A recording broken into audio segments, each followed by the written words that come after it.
Baik, assalamualaikum warahmatullahi wabarakatuh. Pada video kali ini kami akan membahas mengenai langkah-langkah dalam pembuatan paspor. Oke.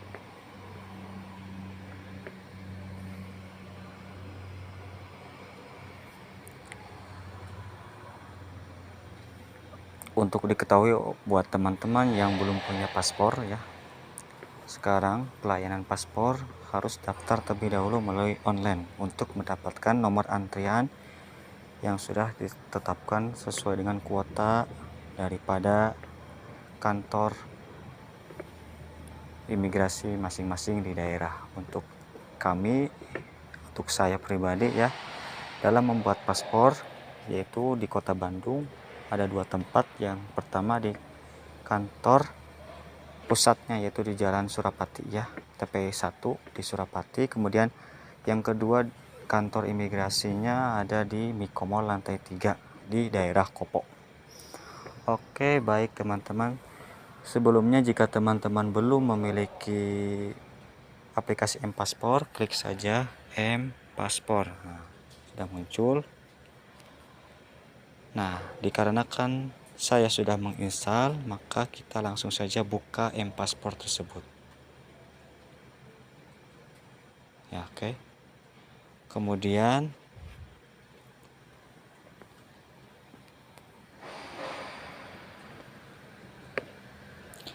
daftar terlebih dahulu ya. Jika teman-teman belum memiliki akun daripada M-Paspor tersebut, nah tinggal klik daftar akun ya.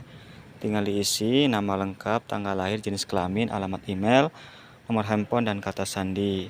Setelah semuanya diisi, tinggal klik saya setuju lalu daftar. Oke, karena saya sudah memiliki akunnya, yaitu saya tinggal masuk saja. Oke.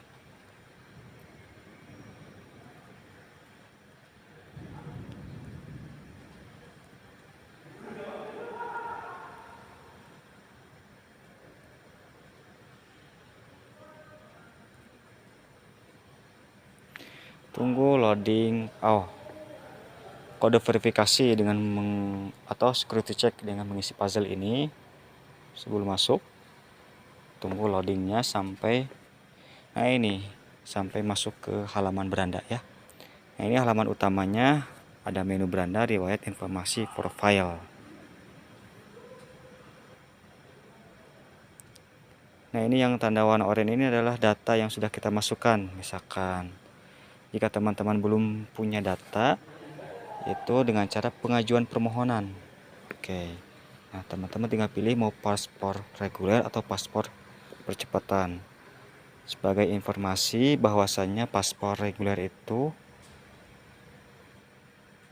dari harganya juga beda, yaitu 350 untuk paspor biasa dan elektronik sebesar 650.000. Sedangkan untuk paspor percepatan harganya Rp1.350.000.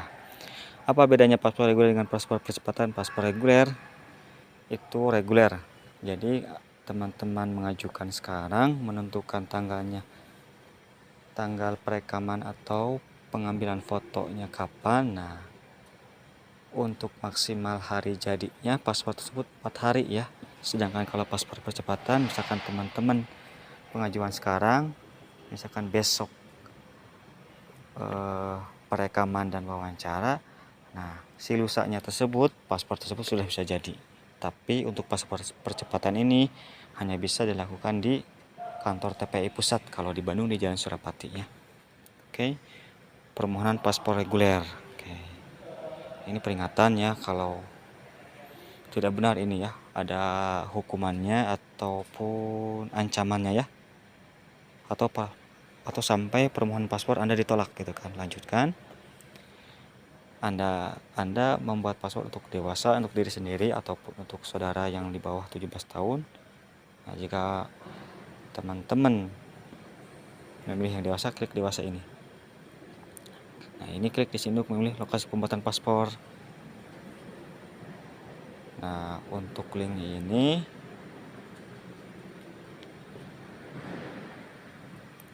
Nah, ini ULP Bandung di Mikomol, kemudian di kantor imigrasi Bandung Surapati.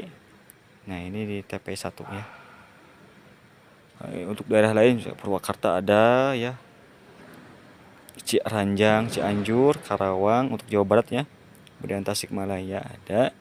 Nah, ini banyak sekali ya. Bogor, Bekasi, Depok ya. Jadi pilih sesuai dengan ULP terdekat teman-teman, misalkan seperti itu ya. Misalkan klik kantor imigrasi Bandung. Oke, pilih jenis paspornya, paspor biasa misalkan. Lanjut. Udah. Nah, ini juga kita bisa mengetahui kuota yang diberikan oleh kantor imigrasi tersebut.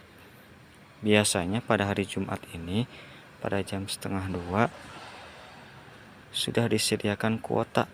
Nah, ini untuk di ULP Mikomol sebanyak 30 kuota. Daftarnya sekarang 1:30 ini ya.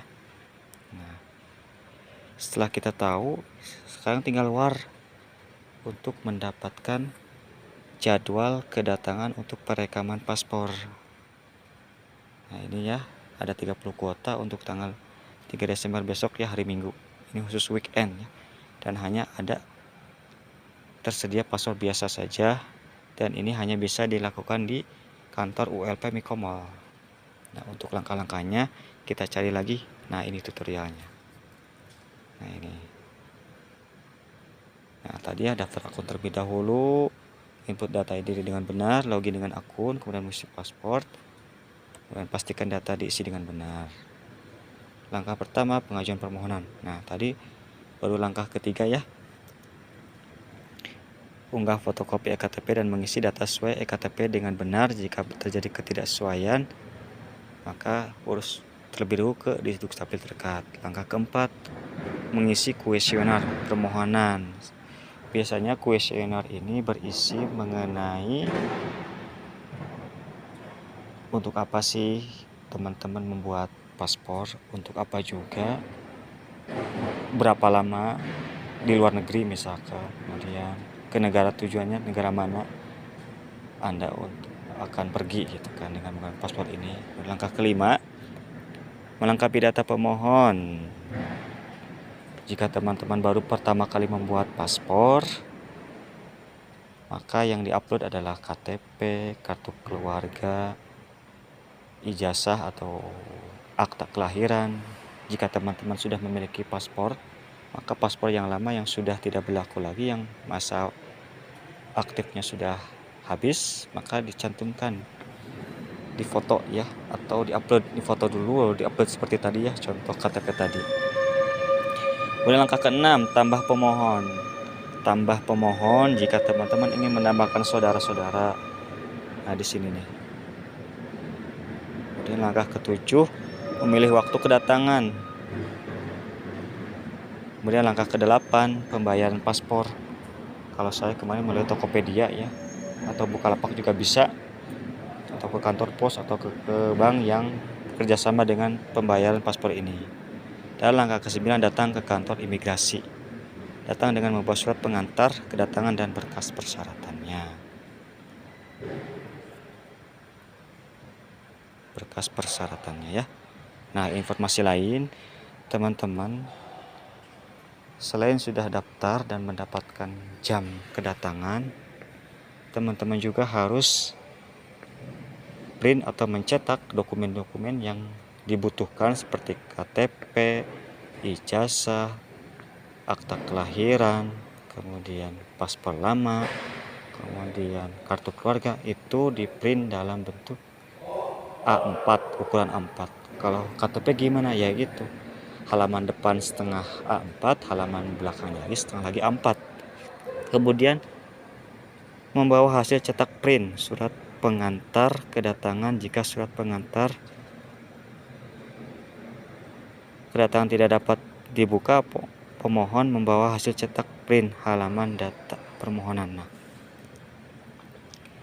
Oke, nanti saya tunjukkan di postingan selanjutnya berkas-berkas yang dibawa ya. Kemudian membawa materai untuk dewasa hanya 1 lembar saja, untuk anak-anak 2 lembar yang 10.000 ya.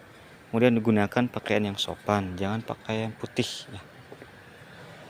Dan juga kalau teman-teman misalkan nggak membaca tahap 4 ini ya, misalkan teman-teman masuk ke kantor imigrasi pakai kaos, alhamdulillahnya ya, pihak imigrasi juga tidak mempersulit. Ternyata ada jas untuk digunakan sebelum pemotretan, agar nanti hasil pemotretannya bagus, rapih, dan sopan. Oke. Nah, di sini juga pemohon dapat melakukan penjadwalan ulang. Misalkan teman-teman ada halangan, misalkan hari Senin tidak bisa jadi datang, maka bisa dirubah ke hari Selasa atau tanggal di mana kuota tersebut tersedia gitu kan. Karena ini sistem online, jadi tidak bisa secara sembarangan untuk mengubah jadwal, harus menggunakan aplikasi M-Paspor lagi, seperti dalam seperti war untuk mendapatkan jadwal kedatangan lagi gitu kan. Nanti di postingan berikutnya juga yang lainnya selain ini akan dijelaskan bagaimana memilih jadwal kedatangan ya kan. Kemudian pengambilan paspor dapat dikirim via kantor pos di kantor imigrasi kelas 1 TPI Bandung. Nah, untuk saya kemarin saya dapat surat kayak kwitansi lagi lah ya, surat bukti bahwasanya kita sudah membuat paspor, dan diberikan bukti untuk pengambilan paspor itu maksimal 4 hari kerja. Saya perekaman wajah, perekaman data secara benar itu hari Senin, paspor sudah jadi pada hari Jumat. Jangan lupa bawa surat bukti bahwasanya kita sudah membuat paspor, perekaman paspor tersebut di sana, dan juga bawa KTP asli untuk diserahkan. Oke. Demikiannya. Nah, ini untuk informasi lebih lanjut, nomor WA, Instagram, Twitter, dan Facebook. Demikiannya informasi singkat bagaimana tutorial membuat paspor menggunakan aplikasi M-Paspor ya. Jangan lupa teman-teman, setelah kita dapat jadwal untuk perekaman, mengeprint atau mencetak berkas-berkas yang dibutuhkan untuk nanti perekaman data dan wawancara di kantor imigrasi, baik itu kantor imigrasi TPI Surapati ataupun Mikomo lantai 3 Kopo Bandung. Terima kasih. Wassalamualaikum warahmatullahi wabarakatuh.